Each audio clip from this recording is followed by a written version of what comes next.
आम आदमी पक्षाचे सर्वेसर्वा आणि दिल्लीचे माजी मुख्यमंत्री अरविंद केजरीवाल यांना पराभूत करणारे भारतीय जनता पक्षाचे नेते परवेश वर्मा जायंट किलर ठरलेले आहेत। परवेश वर्मा दिल्ली भाजपचा मुख्यमंत्री पदाचा चेहरा असू शकतो अशी शक्यता आता वर्तवली जाते आहे।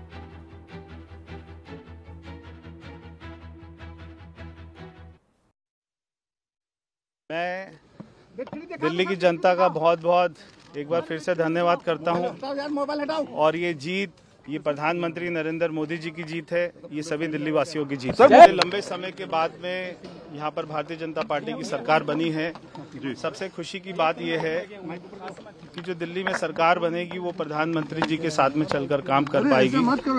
हमें उनका 10 साल से साथ नहीं मिल पा रहा था, दिल्ली में कोई काम नहीं हो पा रहा था, मगर ये जो सरकार बन रही है दिल्ली में, ये प्रधानमंत्री जी के विजन को दिल्ली में लेके आएगी।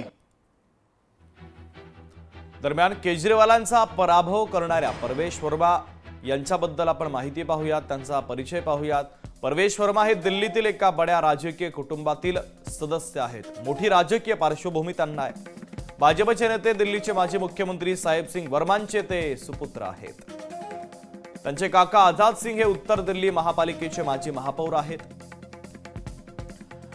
1977 मध्ये परवेश वर्मांचा जन्म झाला। दिल्ली पब्लिक स्कूलमध्ये त्यांचं शिक्षण झालं।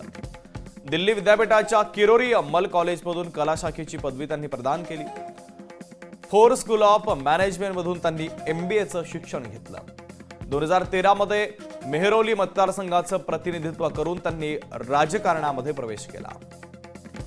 2014 मध्ये पश्चिम दिल्ली लोकसभा मतदारसंघातून त्यांनी विजय मिळवलेला होता। 2019 मध्ये झालेल्या निवडणुकीमध्ये तब्बल 5.78 लाख मतांनी त्यांचा विजय झाला। संसद सदस्यांच्या वेतन आणि भत्त्यांवरील संयुक्त समितीचे ते सदस्य होते।